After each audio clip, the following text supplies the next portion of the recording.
Tapi sebelumnya makasih banyak Mas. Terima kasih juga. Sudah direpotin. Mas Ovan. Sudah bersedia direpotin sama aku. Terkendali. Mas Bumi. Itu nama asli ya Mas? Enggak. Jadi, nama panggung. Nama panggung Bumi Bersahaja. Jadi kalau teman-teman manggil apa biasa di Malang? Bumi. Mas Bum. Yoi. Supaya biasanya satu kata aja kan, Bumi kan 2 kata tuh. Ya. Kalau aku kan Ovan, dipanggilnya Van gitu kan. Oh. Nah kalau kamu apa biasa di sana? Bum biasa. Bum. Ya, atau Bumi gitu. Asli Samarinda, tapi ini lagi ngerantau ke Malang ya? Ya, asli Samarinda, terus ngerantau ke Malang dan sekarang jadi warga sana aku. Jadi warga sana, KTP udah Malang ya? Sudah. Betul. Gubernurku bukan Rudi Masud, guys. Siapa? Gubernurku Nggak tahu. Kopipa kayak. Nggak inget. Bukan Rudi Masud. Rudi Masud. Jadi di sana kegiatan apa dah di Malang Mas? Gak ada, aku kerja di salah satu klinik hewan gitu di Malang. Klinik? Klinik hewan. Aku bikin konten-kontennya sih gitu sambil freelance fotografi video gitu sih. Tapi lebih full time-nya klinik tadi. Di klinik gitu. Ngurusin marketingnya ya jatuhnya. Ya. Video-video bikin konten-konten gitu-gitu. Betul. Apa aja itu kayak kucing, anjing gitu-gitu paling ya? Ya semua hewan akhirnya jatuhnya. Ada yang bawa hamster. Tapi yang paling ekstrim apa? Macan gitu nggak ada ya? Nggak ada. Macan tuh biasanya tuh Singoedan kan Malang kan ongis nade. Tapi sebenarnya macan tuh menurut aku bukan yang berbahaya bagi dokter hewan gitu. Karena treatmentnya adalah mereka akan membiusnya dulu kan. Iya. Nah beda dengan kucing, itu tidak dibius gitu kalau mentreatmentnya. Mentreatmentnya lebih sulit. Kan lebih galak ya kucing. Iya, anjing misalnya tidak dibius juga. Gitu. Aku pernah dulu punya anjing kampung kan. Ku taruh iseng-iseng lah ke pet shop. Bukan ke yang klinik kayak gitu. Yeah. Minta mandiin, mereka nggak berani. Mas ada sertifikatnya lah. Sertifikat apa ini lo? Aku beli cuman anjing kampung dia kayak gitu-gitu. Akhirnya ya itu. Tapi kayak gitu juga ya.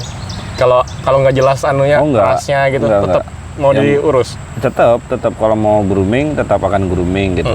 Ya udah akan dilayanin gitu. Oh, nggak mikir kayak sertifikatnya ada nggak gini-gini, pernah dirawat dia. Nah, kalau kemarin tanyain gitu.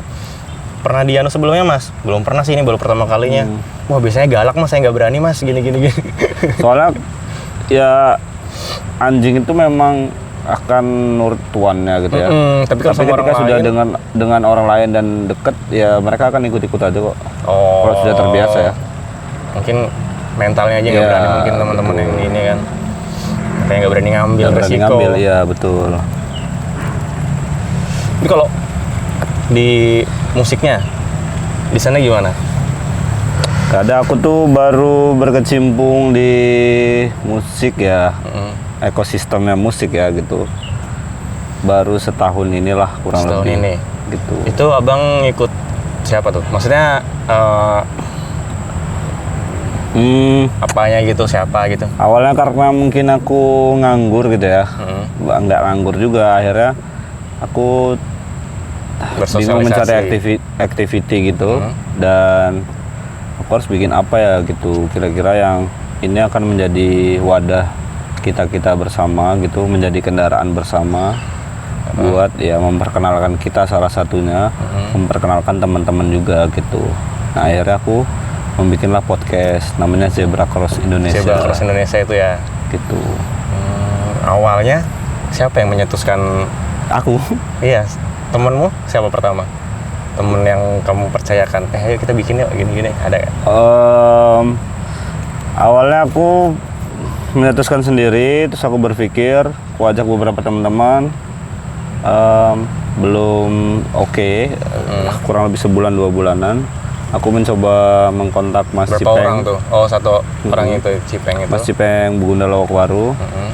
Aku kontak dan beliau meng-ACC program yang kamu bikin kayak proposal gitu Mas? Nggak ada, aku cuma ngomong gitu, aku punya program ini, bla bla bla bla bla.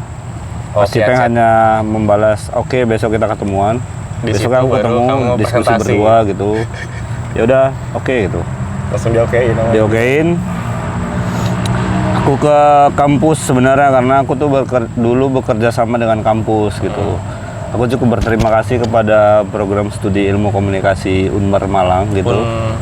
Unmer apa itu? Ya, Universitas Merdeka Malang. Dia yang ngasih kepercayaan dan mau membangun program bareng gitu. Aku pikir karena disupport sama itu ya? Iya. Kak Prodinya juga berpikir bahwa kita tuh harus punya kolaborasi banyak dengan pihak luar gitu. Karena salah satunya bahwa kalian dianggap pihak luar ya? Ya, memang aku kan nggak pernah kuliah di sana. Tapi kenal gitu karena istriku dosen di situ, salah satunya ya. Selebihnya kayak kita memang harusnya punya jejaring di luar untuk secara tidak langsung kita tuh mempromosikan program studi ini gitu. Program studi ilmu komunikasi. Jadi ilmu komunikasi itu program studinya peminatannya ada broadcasting gitu, ada jurnalistik. Nah, jadi kan masuk ya, podcast itu masih masuk gitu secara pengetahuan ya gitu. Bagaimana memproduksi misalnya.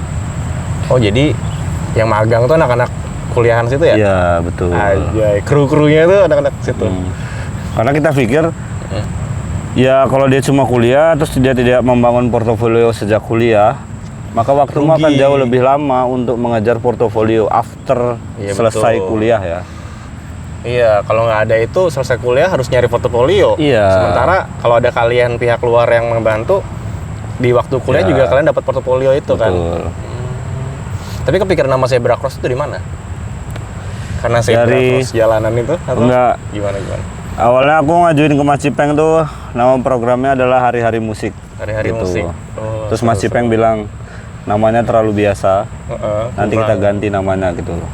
Aku jalan berdua istriku ke desa di dekat Bromo, ya di dalam kawasan Bromo sih, di dekatnya. Nah, kita jalan mikir-mikir namanya apa ya yang bagus gitu-gitu. Nah, akhirnya istriku mencetuskan Zebra Cross itu adalah salah satu perlintasan atau penyeberangan pemikiran dari Mas Cipeng kepada teman-teman musisi, begitu juga dari musisi ke teman-teman Mas Cipeng. Dan ini menjadi zona mereka untuk menyeberang ke tahap selanjutnya, menurut kami ya. Betul. Secara filosofi gitu. Ya, lanjut keren juga ya. Gak sengaja juga akhirnya kita kayak cuma anjir naik motor terus mikir karena kita suka kan. Kalau mau bikin nama tuh kita harus punya arti gitu.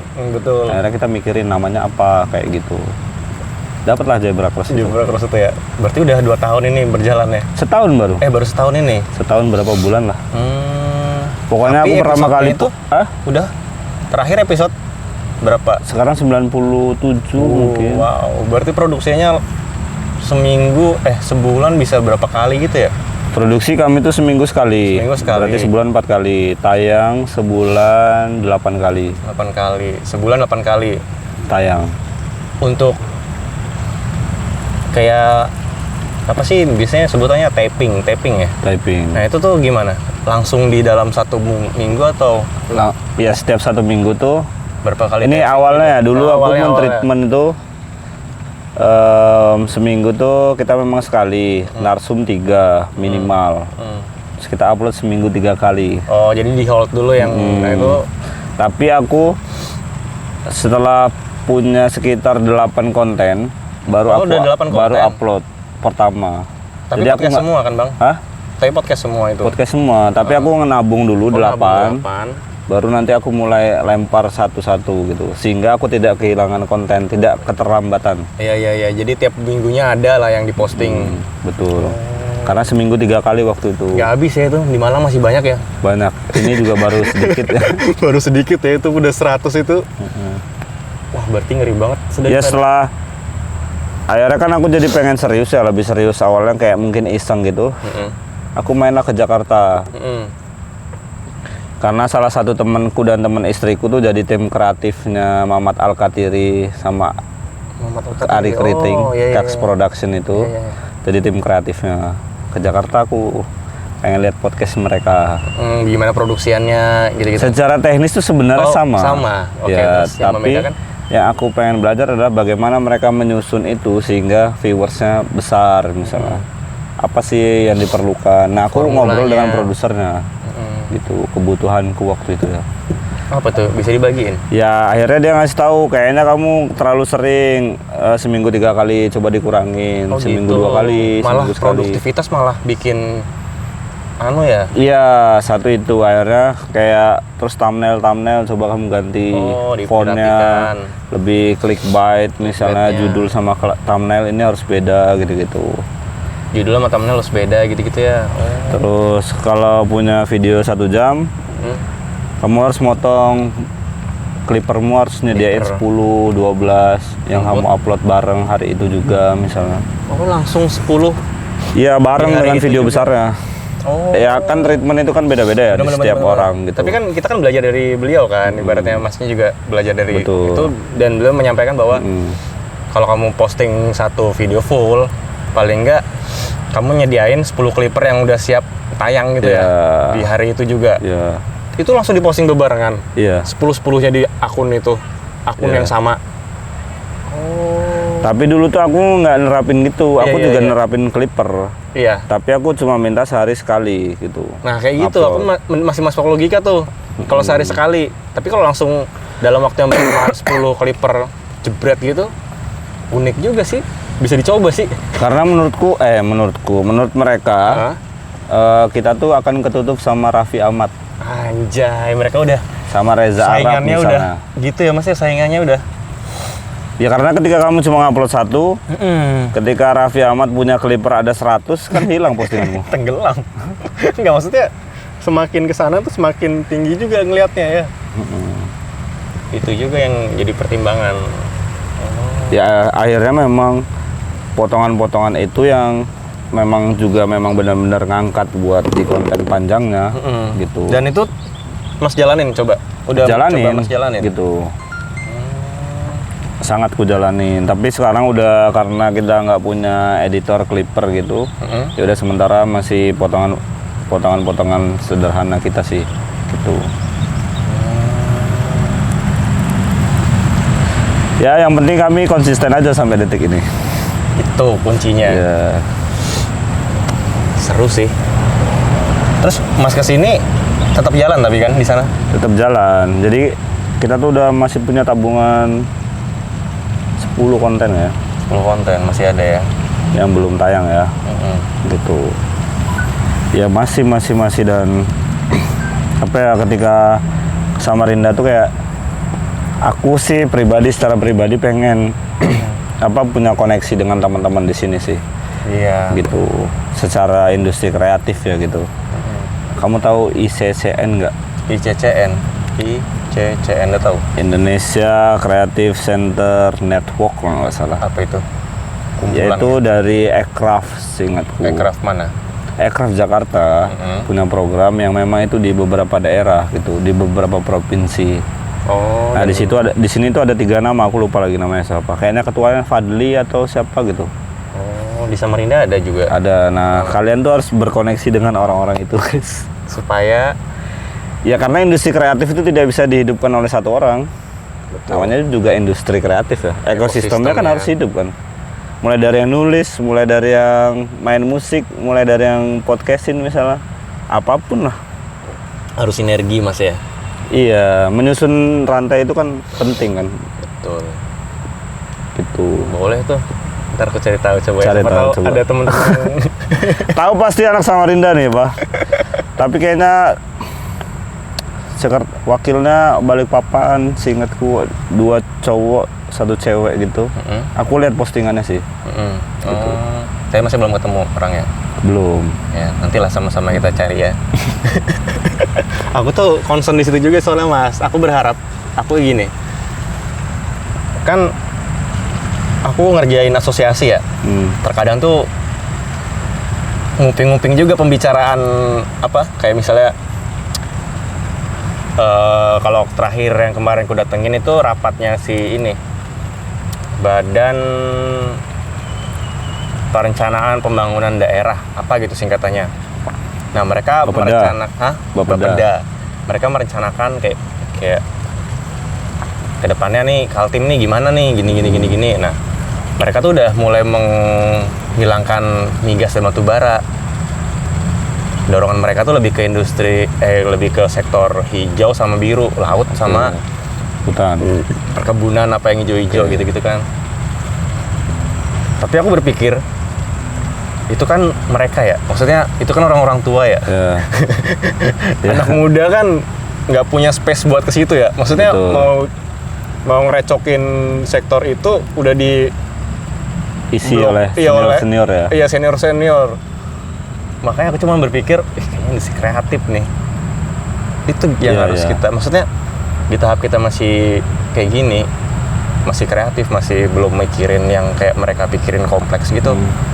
Menurutku itu yang harus kita ini ya. Tadi mungkin dengan kita ketemu sama ICCN, bisa bersinergi, bisa bersinergi dan kita bisa dapat ya uang rokok lah dari situ, bisa ngumpulin gitu-gitu kan.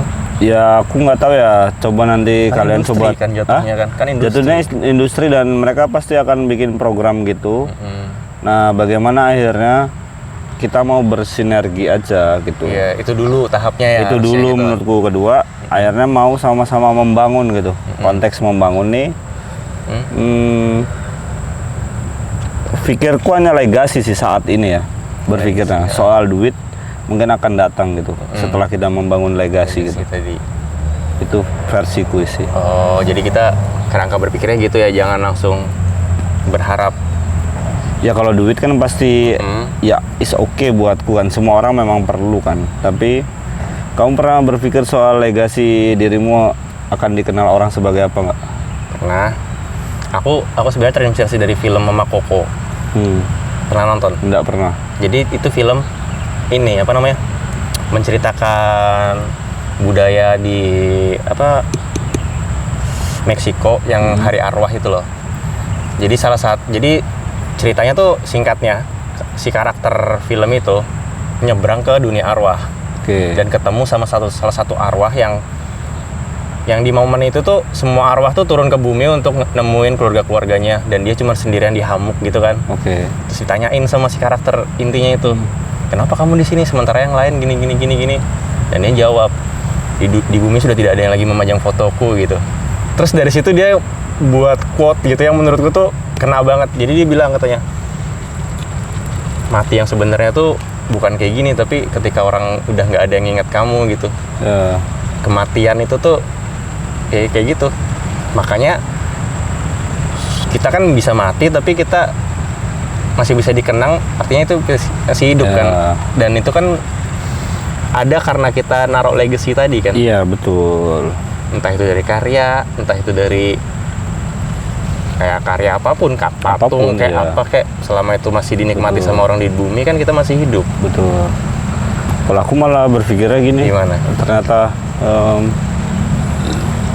Ternyata manusia itu profesi alaminya, versiku ya, profesi alaminya adalah mereka bertani gitu. Karena hanya ada dua yang mereka lakukan di dunia ini dalam hal bertani dalam hal menanam hal baik dengan hal buruk. Oh siap, lebih jauh ya bertaninya, bukan spesifik menanam soal tanaman betul. Ya, tapi spesifik lebih yaitu kamu menanam hal baik atau hal buruk di dunia ini kan. Iya. Nah dua hal itu juga bisa menjadi legasi kan. Iya, mau buruk-buruk sekalian, mau baik-baik sekalian.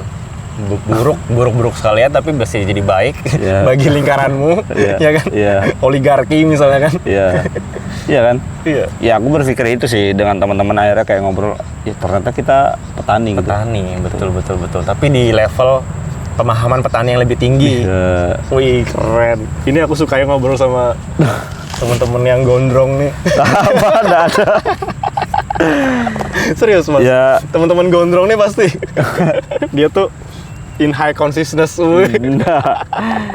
Ya mikirnya cuma sederhana itu loh, kayak ya kita mau apa gitu selain hidup mencari duit ya gitu. Walaupun duit tuh memang penting kan. Ya penting banget gitu. Atau bahkan misalnya ketika aku nggak tahu nih orang akan banyak pro atau kontra ya. Beberapa orang akan punya idealisnya masing-masing. Betul. Ya terkait apapun lah, membuat karya, membuat apa gitu ya, punyalah. Tapi ketika mereka sudah berumah tangga, misalnya ketika sudah punya hidup yang cukup berbeda sebelum dia bujang ya, maka menurutku idealis itu akan tetap ada. Tapi alangkah lebih baiknya, mungkin ya, isnya dihilangkan. Jadi ideal. Ideal. Betul. Ya yang ideal-ideal aja yang kita lakuin mungkin. Iya. Isnya nanti kalau ketemu temen aja. Betul. Isnya baru muncul di situ. Iya. Aku juga ngalamin Mas, meskipun baru 2 tahun, setahun yang lalu pernikahan gitu kan. Ya aku langsung banting setir tuh. Ya. Mas udah berapa tahun nikah? 7 tahun kan. Nah mungkin Mas bisa sharing nanti di usia-usia setahun pernikahan. Kalau dari aku pribadi, aku tuh langsung banting setir Mas, karena aku udah ngerasa isku ini udah mentok nih. Ya. Jadi pas aku nikah, udah aku langsung banting. Maksudnya ya ketemu teman seperlunya, karena istri ini juga tipikal yang kayak udah ada aku sama apa ini sih masih butuh teman gini kayak gitu. Oke. Ya kayak gitu. Ya kalau itu menurutku wajar ya. Yang akhirnya kita pikirin tuh apa ya? Ya idealis yang menurutku ya. Kita akan bisa terus melawan. Yang jelas realita di perut kita sudah terisi nyaman. Ya kita akan bisa tetap idealis asal itu tadi. Kalau aku suka gini sih kata-katanya Wizo, ada pernah rapper tuh. Idealisku akan terus berkembang. Jadi idealis tuh yang kuanut ya. Ya idealis yang berkembang, idealis yang kalau misalnya dulu asal ngeband nggak usah dibayar nggak apa gitu. Tapi kan kita ngikutin perkembangan zaman kan.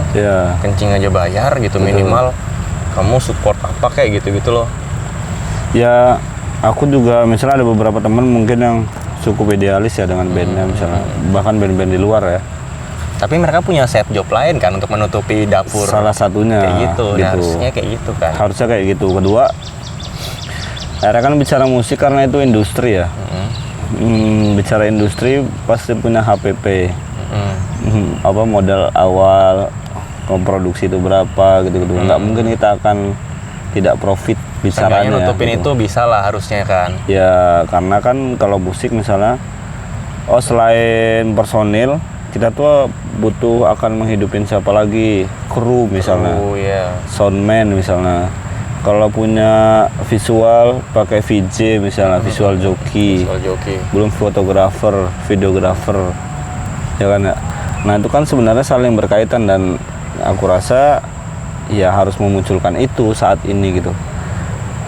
Setahun pertama mungkin sampai 2 tahun pertama untuk membangun masa, buatku nggak apa-apa lah tidak dibayar misalnya. After itu nggak bisa. Karena mau memproduksi musik juga biayanya cukup oke gitu, cukup oke ya gitu. Mixing berapa misalnya, recording berapa, ya kan? Belum rokok kita mikirin lirik. Itu kan. Akhirnya kan jangan juga lah akhirnya menaruhnya terus misalnya ya udah kita gratisan terus gitu. Versiku ya. Iya. Gitu. Tuh masuk akal tuh. Nah aku nggak tahu sekarang misalnya perkembangan musik di Samarinda gitu, karena aku udah cukup lama tidak di Samarinda sih gitu. Misalnya dulu hanya main musik-musikan 2009 gitu. Sekarang nggak pernah. Ya pengen banget tuh berkoneksi sama orang-orang sini. Jangan lupa ya teman-teman. Apa tuh? Ya aku pengen berkoneksi dengan teman-teman di sini gitu. Maksudnya siapa tahu kita bisa do something di sini gitu. Bikin apa gitu ya. For the best future ya kan. Ya minimal aku masih cukup bangga lah dengan kota ini. Iya benar. Gitu. Tapi emang asli Samarinda ya? Lahir di sini? Atau lahir di sini. Tapi suku? Bapakku Jawa. Mamaku tuh lahir besar di sini. Jawanya Malang. Kediri bapakku. Kediri. Dulu aku main di hutan, Mas. Hutan mana? Di Berau. Lama aku ya berkecimpung di dunia sawit. Tidak. Ya berkecimpung di dunia konservasi pertama gitu. Oh, lebih ke itu ya. Ya makanya kalau ya gitulah ya, enggak berani aku ngomong di sini. Kenapa? Gitu. Gak apa-apa, maksudnya orang akan tumbuh dengan jalannya masing-masing, dengan prosesnya masing-masing gitu. Jangan untuk diri lah intinya. Iya. Ya mungkin aku cukup bersyukur tuh karena akhirnya bertemu orang baru terus banyak gitu dari beberapa daerah. Akhirnya kita bisa sharing gitu-gitulah. Yang membuat insight baru buatku sendiri pribadi ya gitu. Akhirnya kalau kamu hanya circle, ini mohon maaf ya, misalnya kita hanya berteman berlima selama 5 tahun, kita mikirnya cuma berlima aja, nggak akan berkembang. Betul. Itu pastilah. Mikirnya untuk berlima itu aja cukup. Pasti. Nah kayak tadi tujuanmu mau berjejaring tuh. Iya, ya. gitu. Tapi kamu pernah berpikir investasi sosial nggak? Iya, itu pertemanan. Iya. Maksudnya? Ya aku gimana? Ketika di Malang, aku nggak punya siapa-siapa ketika datang ke Malang, dan istriku juga bukan orang Malang. Di setahun 2 tahun pertama tuh kita punya relasi lah, cukup tumbuh cukup cepat gitu. Karena kita mengenal seseorang namanya Mas Reddy, tokoh aku anggap juga di Malang gitu. Dia dosen di Brawijaya. Ya dia yang membuat kami punya jejaring. Di 2 tahun, 3 tahun pertama tuh yang aku pernah kejadian motorku rantainya lepas gitu, nyangkut. Terus aku lihat handphoneku, aku siapa ya mau minta tolong gitu. Ya. Gitu. Akhirnya Mas Reddy itu.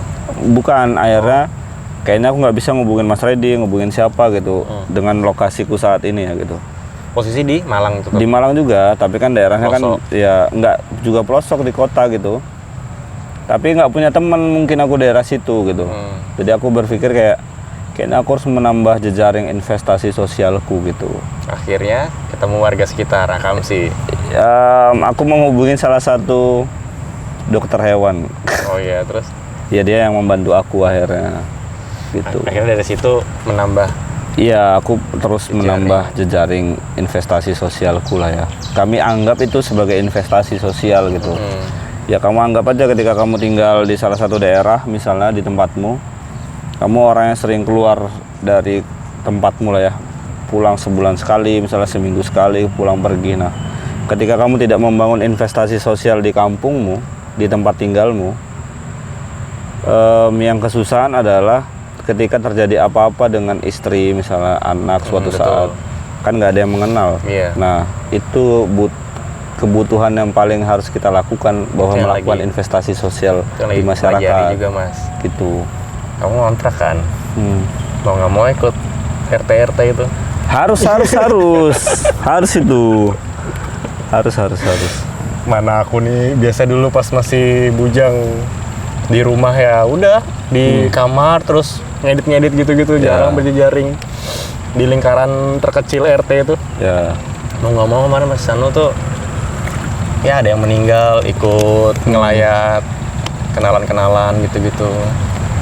Ya menurutku itu memang penting sih gitu. Iya. Jangka panjangnya ya. Namanya juga investasi kan. Jangka panjang. Sekarang nggak berarti. Iya. Kayak asuransi kan? Iya. Buat apa asuransi kita bayar yang gini. Orang kita nggak sakit. Ya. Betul. Tapi nanti pas kamu sakit, itu baru bermanfaat. Betul. Ya kayak gitu sih menurutku. Nah aku nggak tahu gimana menurutmu, kenapa kamu mau membuat hal seperti ini di Samarinda? Karena dorongan, aku suka ngobrol. Oke. Cuman aku semakin kesini aku berpikir bahwa kita kan cuma punya 24 jam ya. Kita harus lebih terarah lagi loh, kayak gitu loh. Ya. Aku suka ketemu siapa, misalnya teman mancing, tanya umpannya apa, anunya apa gitu. Suka belajar gitu loh. Kalau di aku pribadi. Cuman apakah itu bermanfaat buat ke depanku? Mungkin iya sebagai investasi jangka panjang tadi, tapi untuk ini kan kayak kita ngerasanya kayak buang waktu ya. Sementara kita nih hobinya sebenarnya musik dan ya bikin video lah apalah kayak gitu-gitu. Makanya aku membuat kayak gini dan nemuin orang-orang yang menurutku perlu diangkat. Maksudnya perlu diangkat tuh dalam arti aku ngerasain Mas. Iya. Ketika kita tuh bermusik. Aku kan bermusik ini kan nggak bisa main musik sebenarnya. Tapi aku suka bunyi-bunyian. Dan aku dari kecil udah suka tip. Aku main-mainkan equalizernya gitu-gitu loh. Nah, aku ngerasa aku ada di situ gitu loh. Tapi aku nggak lihat nih di permukaan nih orang-orang itu. Dan ini adalah kendaraanku untuk ngakses orang-orang seperti itu. Ngerti nggak Mas? Ngerti. Di sisi lain juga aku bisa belajar. Oh ternyata kamu low pass itunya ya gini-gini. Aku nggak kepikiran loh kalau ternyata dengan kamu nge-low pass itu akhirnya frekuensi vokalnya lebih menonjol gitu-gitu. Nah, aku butuh kayak gitu. Yang itu tuh nggak bisa aku dapetin di pas kita datang ke gigs gitu-gitu loh. Malah kita ditapo gitu. Bisik sudah, aku lagi ini nih kerja. Kenapa kamu tidak coba cari kursusan itu tentang sound engineer gitu? Biaya mentok di situ, dan Samarinda sendiri untuk kayak gitu menurutku masih rate-nya masih tinggi-tinggi gitu loh Mas untuk aku rekaman di Samarinda aja. Ku tanya kan studio 3 juta udah semuanya. Menurutku sayang 3 juta itu satu lagu udah semuanya. Menurutmu mixing, murah kan? Mastering. Iya. Menurutmu gimana kalau di Malang 3 juta segitu? Cukup gede sih. Cukup gede kan. Nah, makanya dari poin itu waktu aku zaman SMA kan. Udah aku belajarin aja dah. Seadanya. Jadi waktu kuliah aku IT kan. Nggak butuh-butuh banget sebenarnya laptop karena ada labnya untuk belajar bikin coding apa di situ, di labnya kan ada kan. Tapi aku maksa ke orang tua aku, Pak, kalau aku mau kuliah di sini aku harus beli laptop. Padahal tujuanku beli laptop buat ngoprek-ngoprek Fruity Loop. Kayak gitu Mas. Jadi aku mau ke situ tapi aku enggan mengeluarkan uang. Akhirnya ya minusnya ya aku harus belajar tadi, dan aku merasa itu ya bersyukurnya aku di situ karena aku ada minat itu loh Mas. Iya betul. Jarang kan orang yang kayak ya mending aku bayar aja lah daripada ribet mixing apa-apa kayak gitu-gitu. Nah dari situ aku ngeliat peluang itu tuh oke banget, makanya aku membuat kayak gini-gini dan datengin orang-orang yang itu tuh tujuannya itu. Ya kalau di Malang tuh ada ini temanku sendiri ya. Dia tuh punya PH, production house, bikin film gitu. Tapi punya turunan produk lagi yang itu khusus sound. Jadi namanya Proper Sound gitu. Proper Sound. Ya. Itu nyediain khusus buat sound film. Gitu, apapun gitu. Bahkan musik misalnya ngerekam. Gitu. Nah, dia memang spesialis itu. Dulunya dia belajar di Jogja. Nah sekarang bikin sendiri. Nah ketika kamu juga pengen itu, kayaknya mungkin aku bisa mengkoneksikan itu sih, salah satunya misalnya. Karena aku pikir, aku nggak tahu ya secara dunia perfilman di sini ya gitu. Nah orang sound itu jarang gitu. Betul. Itu dan yang aku lebih tertarik paham. Kemarin aku ngobrol sama istriku juga kan, yang kayaknya kita bikin usaha kalau ngeluasin dari musik. Aku tertarik ini Mas, volley. Apa itu? Volley apa sih sebutannya kalau misalnya kalau ada film suara jejak kakinya tuh kurang kedengeran, terus kita buat sendiri suaranya pakai tapi ngepasin sama ya? Itu produksi yang itu dia udah kayak gitu belum? Iya, dia melakukan itu. Salah satunya, salah duanya memang ketika di lapangan dia mengambilnya dengan cukup gitu. Tahu batas frekuensinya segini, yang segini dibuang gitu. Oh, berarti dia lebih terjun ke lapangan untuk ngambil source yang bener-bener real gitu ya.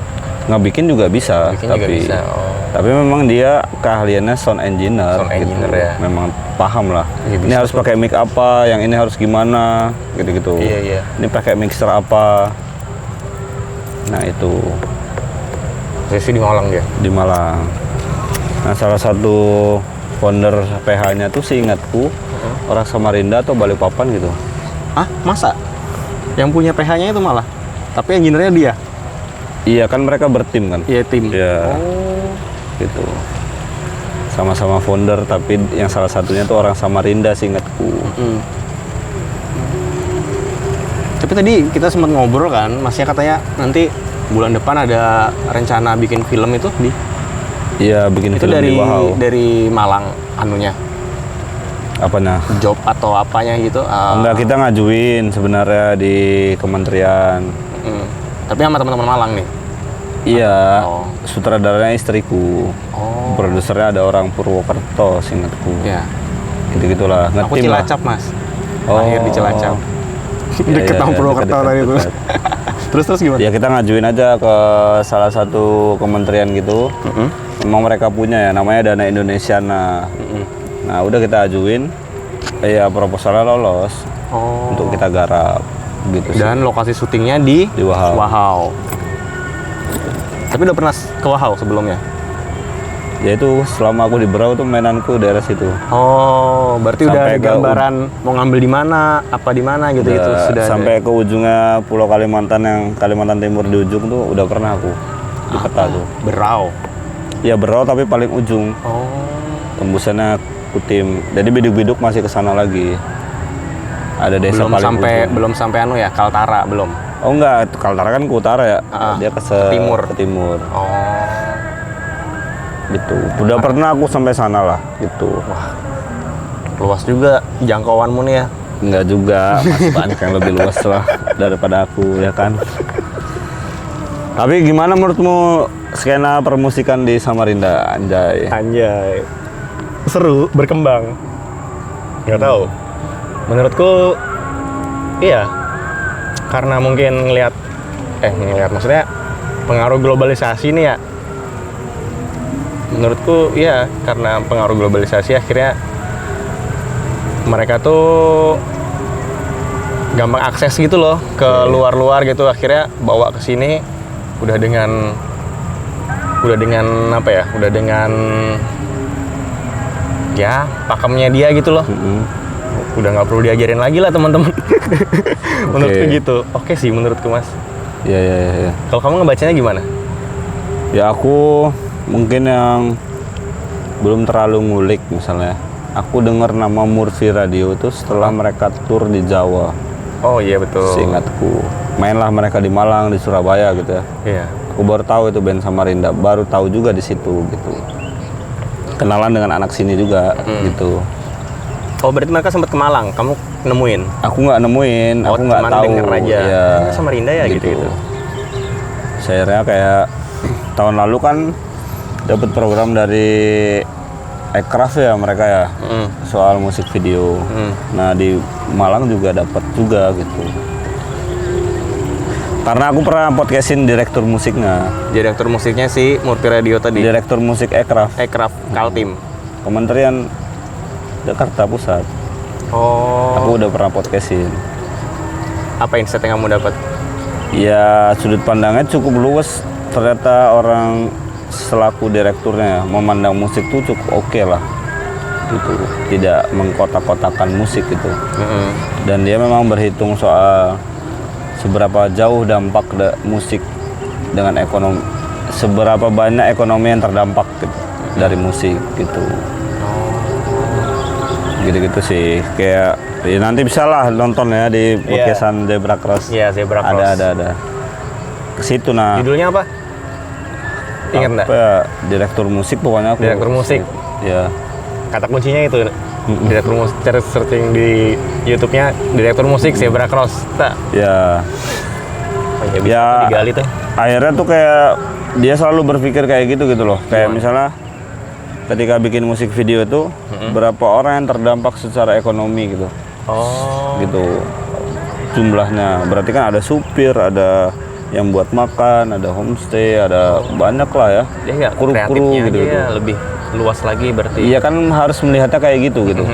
Ya sama aja kita bermain musik tuh sebenarnya menumbuhkan dampak ekonomi yang cukup panjang gitu. Berpikir nggak soal ternyata kita harus membuat merchandise kita dibeli selain manggung, kan ekonomi dari situ. Berpikirnya ya buat kantong pribadi aja masih aku. Iya tapi kan membuat dampak kan. Kamu menaruh rezekimu ke orang sablonan, orang yang bikin baju. Yang ngejahit, luasin ke situ ya. Yang nganter barangmu ke sini. Iya. Kan rantainya jadi panjang kan? Iya betul. Iya memang itu memang sebuat pribadi misalnya. Tapi kan rantaian itu panjang. Kamu membuat dampak orang lain. Dampaknya tadi itu ya. Nah dampak itu yang sebenarnya kita juga harus berpikir. Harus sadari mulai sekarang.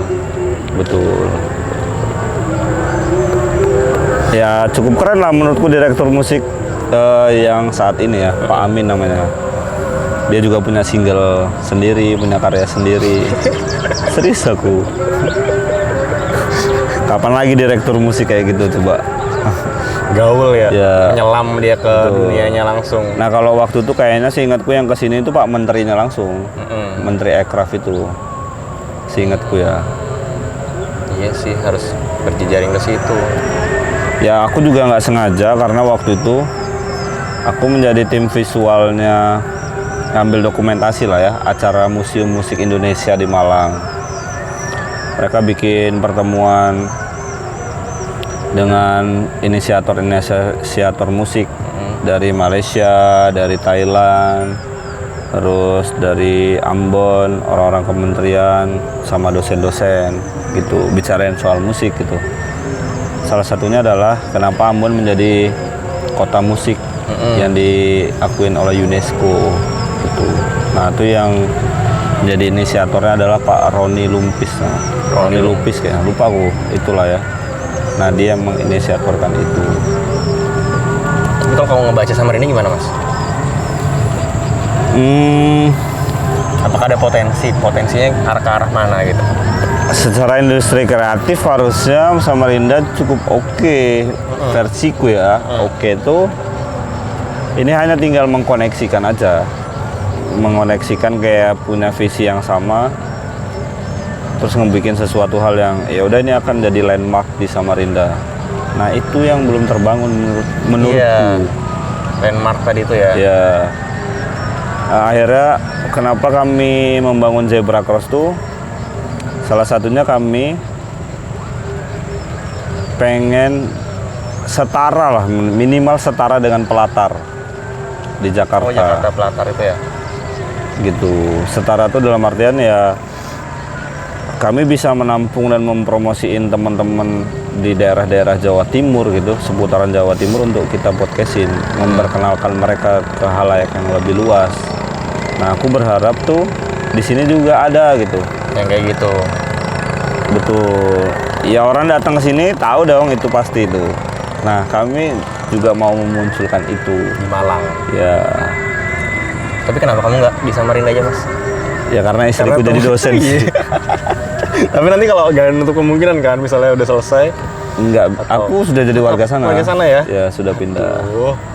Nah makanya sebenarnya aku juga cukup pengen berkoneksi sekali dengan teman-teman di sini ya. Supaya biasa menularkan ide-ide tadi itu ya. Salah satunya kalau maupun kita bergerak bareng, aku sangat mau. Bisa dari gitu. sana ya, maksudnya Mobile, aku hanya mobile. Bagaimana mendirect, manajemenin itu, misalnya aku masih cukup oke. Bisa ya. Itu bisa sekali. Terbuka ya peluang itu untuk teman-teman Samarinda yang Ya karena belum ada, nggak tahu ya, mungkin bisa jadi ada karena aku nggak pernah cari track recordnya. Tapi aku berharapnya ada satu platform yang ketika orang datang atau musisi datang tuh tahu, oh ini di Samarinda nih.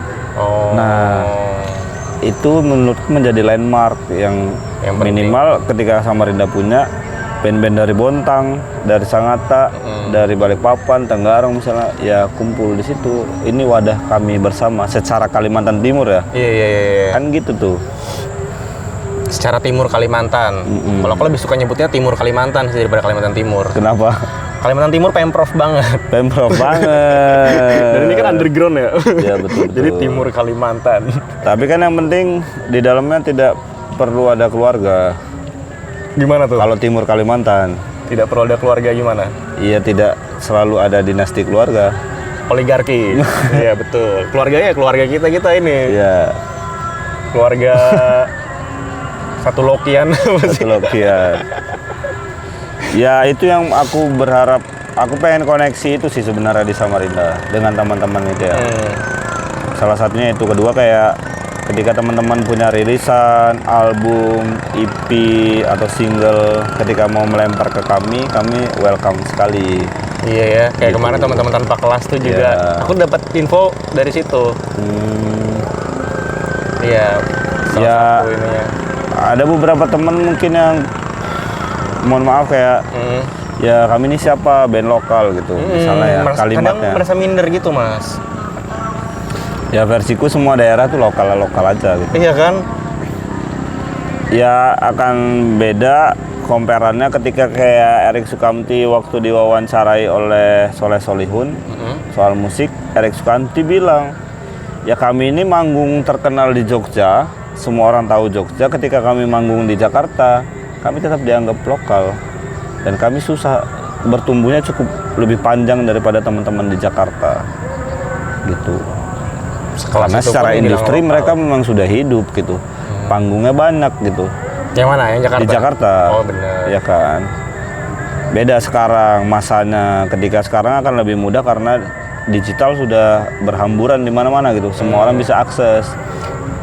Iya. Tapi terkait itu, aku tuh ngerasa gini mas. Aku tuh gini. Aku kan ada ngehandle, bukan ngehandle. Maksudnya aku ada ngegerakin, ngerepotin kan. Nah itu tuh aku udah mulai. Aku tuh belajar sama teman-teman gimana sih bikin Zain. Oke, Zain tuh apa sih bedanya sama magazine gitu. Oke. Menurutku pribadi ini boleh dikoreksi mas. Nanti kalau aku salah-salah mas bisa lurusin. Kalau dari sudut pandangku bedanya Zain sama magazine adalah kalau Zain itu adalah opini kita terhadap satu isu dan itu tuh pure hasil olahan otak kita tanpa memikirkan harus balance nih, harus pihak-pihak lain jangan ada yang tersinggung nih, gitu-gitu. Oke. Menurutmu kayak gitu magazine? Kalau magazine dia harus memikirkan tadi tuh pihak lain jangan sampai tersinggung. Oke. Kita harus balance gini-gini, informasinya berimbang. Oke. Sementara kalau Zen itu kalau aku bilang pemerintah brengsek ya udah. Itu yang aku coba ini, tapi kan membuat itu jadi mulus dan enak didengar orang kan itu kan kembali ke si Penulis. otak tadi penulisnya tadi itu. Nah menurutku gitu. Dan aku ngebuat isu bahwa bukan ngebuat isu ya, maksudnya aku membuat tulisan di ngerepotin itu. Aku bilang kalau misalnya tuh orang timur Kalimantan ini nggak usah lagi lah berkiblat ke Jawa. Iya, ke kota-kota besar di Jawa. Kenapa? Karena secara iklim aja kita udah berbeda. Di Jawa tuh punya iklim yang kemarau dan penghujan, sementara di Kaltim ini kamu bisa membuat iklim itu tuh cepat gitu loh. Maksudnya kalau di sana kan 6 bulan sekali kan. Kalau di sini tuh bisa kayak sekarang panas banget, tiba-tiba berapa menit kemudian hujan karena di sini hujan tropis. Nah, dari situ aku berpikir tadi dan berarti kemana dong arahnya kayak gitu kan? Aku lebih berpikir Kalimantan ini kan ada 3 negara ya. Kenapa nggak ke situ jejaringnya? Mas sempat berpikir gitu nggak? Gimana kalau misalnya timur Kalimantan ini berjejaring ke Sarawak, Brunei, kayak gitu-gitu loh. Membuat ekosistem kuat Borneo. Meskipun aku nggak suka istilah Borneo ya, karena itu warisan kolonial. Aku lebih suka nyebutnya Kalamantan. Karena mungkin itu dari pohon, nama pohon dulunya. Borneo itu. Pohon yang suka dibuang keluar, maksudnya dibawa keluar gitu, dihasilkan dari sini. Logging maksudnya? Hah? Logging kah? Logging, zaman iya. logging itu. Iya, maksudku tuh aku lebih suka, aku lebih berupaya mendorong kita tuh, ya itu tadi, cobalah kuatin timurnya dulu, baru kita ke utara. Kayak aku bikin lagu kayak kemarin tuh judulnya Cowboy Kota. Itu tuh terinspirasi sebenarnya dari di PMB ada kan Cowboy Kota, tapi pakai K kan dia. Tapi lebih ke merampok bank kayak gitu-gitu video klipnya kan. Tapi kalau aku lebih kayak cowboy itu ya berkendara, naik motor. Karena cowboy dulu naik kuda, tambahan kota naik motor. Nah di lirikku tuh aku bilang kayak tancap gas ke utara gitu-gitu loh, maksudnya ayolah kita ke sama-sama yuk ke ini. Nah kalau Menurutmu kamu sepakat nggak? Kalau sepakat kita gas. Ya aku sepakat aja. Sepakat tuh misalnya ada salah satu kota di Malaysia. Kucing misalnya. Bukan, aku lupa spesifiknya. Dia tuh setiap tahun membuat festival musik gitu. Di Malaysia ya. Iya. Dan yang datang dari luar negeri banyak, dari luar negaranya mereka ya. Iya. Ya banyak gitu. Nah itu festival rutin yang mereka lakuin gitu. Iya. Itu musik ya, bukan musik tradisional ya, tapi lebih bicara musik gitu. Nah, kalaupun pengen berkoneksi itu sangat memungkinkan karena misalnya kita satu daratan yang sama misalnya ya. Walaupun sebenarnya secara biaya juga mahal guys dari sini. Iya. Iya kan, berhitungnya ya. Aku nggak tahu tapi kalau soal Brunei bagaimana dengan ekosistem musiknya gitu. Ya mereka pasti akan lebih menyukain soal Melayu misalnya secara culture ya sama ya. Bentar Mas. Azan dulu bos. Enggak, ini kok gelap ya?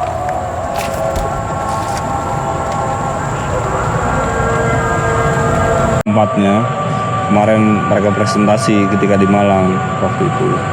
Ya kalaupun kalian mau menghubungkan itu cukup oke gitu. Masalahnya yang harus dipikirkan adalah apakah kita punya potensi itu di sini gitu. Iya, maksudnya kuatin aja dulu timurnya. Ya, baru apakah punya gitu. Secara punya tuh misalnya mulai membentuk sesuatu hal yang mantap gitu. Mantap tuh yang tertata gitu. Misalnya, oh ya berarti aku tahun ini punya album, setelah album aku harus ngapain, atau akan tur kah, atau apa. Kalau nggak tur mungkin aku akan ngeluarin video klip misalnya. Ya gitu-gitu sih harusnya. Iya kan? Lebih banyak hal turunannya, karena bermusik ternyata walaupun aku nggak punya band ya, setelah podcast itu kayak cukup banyak kayak item untuk mendukung harus bikin video lirik, mungkin bikin video klip, ya gitu-gitu loh. Banyak tahapan, harus tour misalnya, harus banyak manggung. Berarti itu dulu aja ya, mendingan dimantepin. Betul. Baru nanti mikirin ke situ. Betul. Secara ekosistemnya itu yang kita harus kumpulin, bikin bagus ekosistemnya, database-nya kita kuatin. Oh siapa aja yang potensial, nanti baru kita akan menjejaring ke sana. Oh berarti festival tahun ini bisa nggak ya aku masukin ini gitu. Ya udah kita lempar gitu ke mereka. Gitu sih. Iya. Kayaknya penuh memori. Ya seru tuh. Ya penting banget sih menurut gitu. Walaupun aku udah punya band ya, tapi itu yang terlihat. Dan aku punya kenalan di sana yang tadi tempat festival itu. Iya. Aku masih koneksi sama dia. Tapi mending kuatin itunya dulu ke sana. Tadi misalnya ngebahas soal zin ya. Beda pertama adalah zin dengan magazin itu soal halaman, ukuran. Soal isi itu kan hanya tergantung kitanya aja kan dalam redaksinya ya gitu. Aku Zebra Cross tuh dulu punya satu turunan produk juga tentang zin.